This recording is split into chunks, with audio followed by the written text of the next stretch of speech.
Good afternoon, everybody, and welcome to my podcast. My name is Lynette. Today we're going to talk about confidence.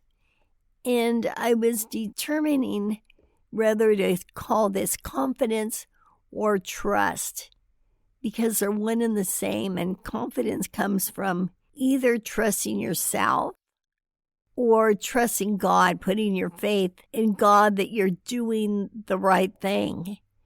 And when you have that unwavering knowledge that what you say, what you do is the right thing, that even though you may criticize yourself and say, I could have done better, I didn't do such a good job, if you know that you're trusting God and what you're saying and doing comes from Him, then you know without a shadow of a doubt that you are doing the right thing.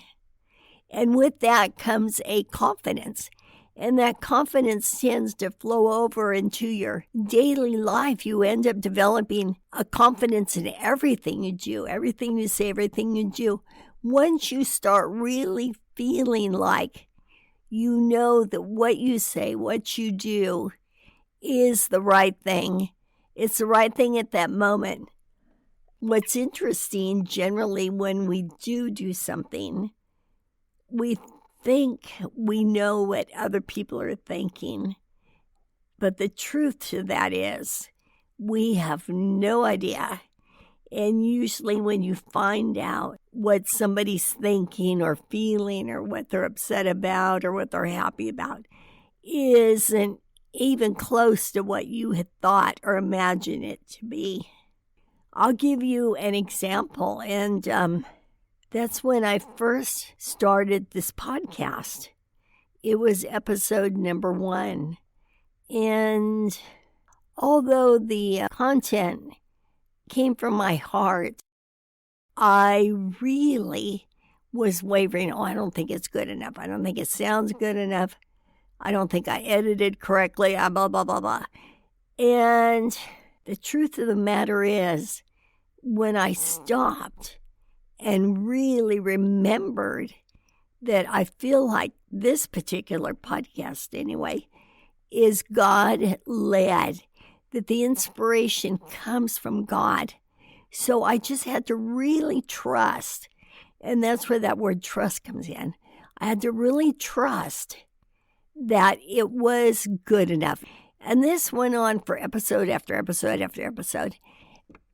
And with each episode, I would remember that it was God-driven. It is God giving me the words because I can feel it. And it's not me. It's not normally the type of stuff that I might say in a conversation.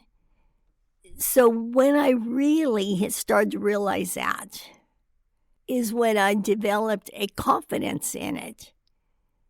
And when I really trusted God, that when I sit down and start speaking, He's going to give me the words. And that is such a remarkable thing to walk with God in that way. And I'll be honest with you, I hadn't done that before.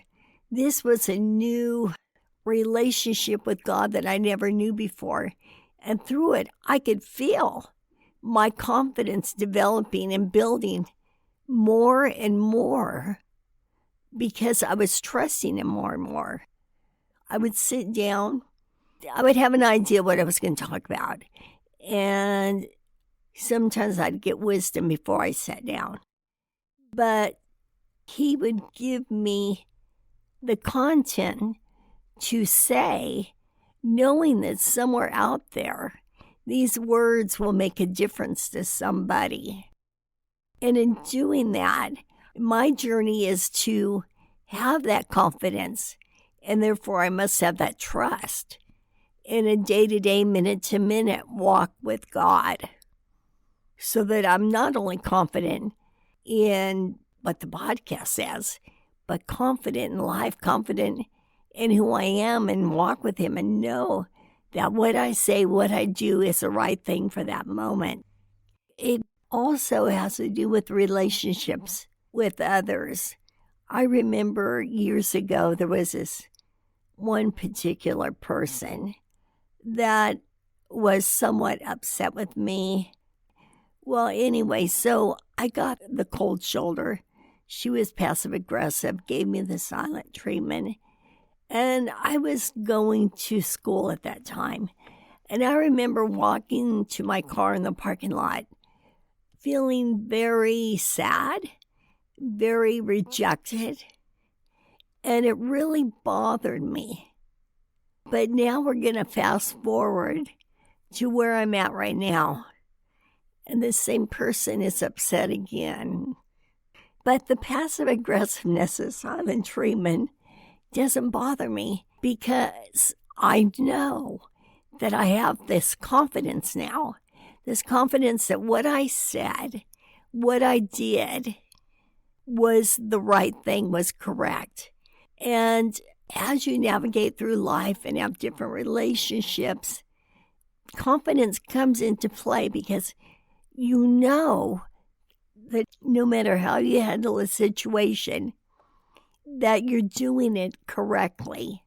And when you feel like you're doing the right thing, and we all know when we're doing the wrong thing, we all know if we're motivated by something that we shouldn't be motivated by, or we're doing something for the wrong reason.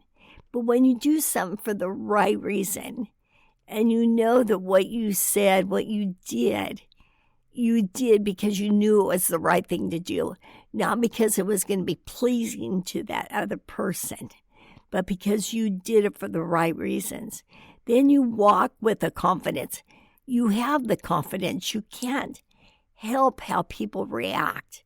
I mean, you can have 10 people and get 10 different reactions, but you just got to know within yourself. And that's part of being a confident person, is knowing and walking and absolutely knowing that what you say, what you do, where you are at that moment is where you should be, right? What you should say, right? What you should do. And that is walking in confidence.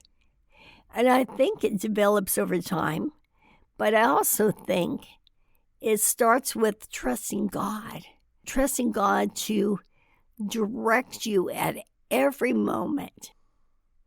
Because unfortunately, when we just totally depend on ourselves, I mean, we're human beings and our moods change, or how I would handle something today may not be the way I'd handle it tomorrow. But when you walk in that spiritual walk and you know that there is something bigger than yourself directing you, you can walk in absolute confidence. Because if you don't have a strong foundation in yourself, if you don't have confidence, there are predators out there that will take advantage of it. Even close friends, they can sense that they can have something over you, will oftentimes take advantage of that situation. But if you're the type that knows that you have a strong foundation, you're grounded in what you say and what you do, people will try to take advantage of you. They may try, but when they see that it comes to a dead end, then they would give up. You can't let other people dictate how you're going to feel, how their actions make you happy or sad. Because the truth is, they walk away and they're probably not giving you a second thought. So you've got to be really grounded within yourself.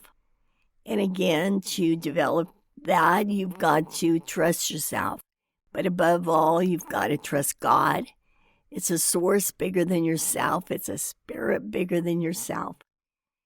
So when you walk in trust that carries over to confidence. So you're walking in confidence.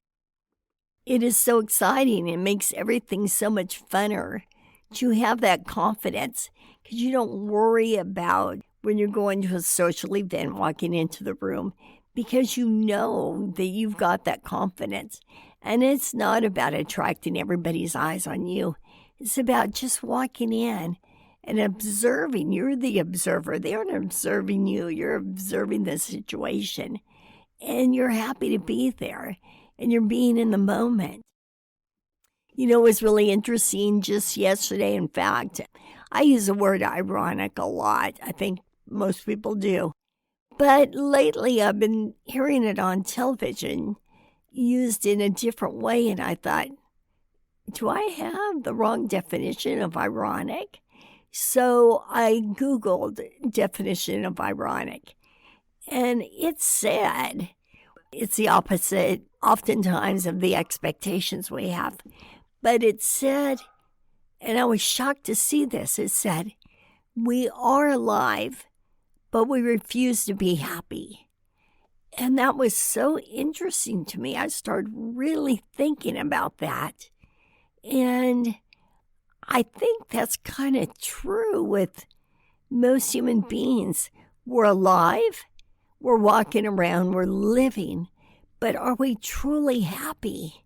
And I think it's because we're stuck in the day-to-day problems, whether it be finances, relationships, whatever the situation is. And so I think we need to turn that around. So we'll back up and start with trusting God. Trust turns to confidence. Confidence turns to joy because you know that you can be fully present when you walk in a place fully confident. You're not insecure. Your mind is not inside of you thinking about what you're doing, what you're saying, what you look like. It is there fully because you are now the observer. You're observing what's going on around you. And with that comes joy, a new kind of joy. I think a joy that a lot of people have never even tapped on. So in developing trust, developing confidence, developing joy, and living your life to the fullest, living your life in happiness, being the observer of the world around you. And it is awesome. So from now on, I would encourage you, and myself included, to put one foot in front of the other, and let's all live ironically happy. Let's put our trust in God. Let's let it develop into a unshakable confidence. And from there, let's be the observer. Let's give our loved ones, our children, our undivided attention because we're fully there, we're fully present, we're confident, and we're confident because we trust. This is certainly a new way to think about life. Or maybe it's not. Maybe it's new to me. But if it's new to you, I am excited to walk in that confidence, to walk in knowing that everything I do and say is the right thing. You don't need to look to the left. You don't need to look to the right. Just keep your eyes above and trust. And I think I know life will be a lot more joyful. And I think it starts with us. And you could spread this on to others. Because really walking in trust, confidence, joy, that puts you in the present moment, that makes you the observer. It keeps you walking in freedom. Freedom instead of having to second guess yourself. Freedom in knowing that what you're doing, what you're saying, what you're thinking, how you're handling something is the right way. And when you have that freedom, you're not distracted. And when you're not distracted, you can fully enjoy. So why would any of us want to be stuck in a position where other people can basically dictate to us what makes us happy, what makes us sad? With that being said, I hope you have a great week. And I thank you for listening. Bye-bye.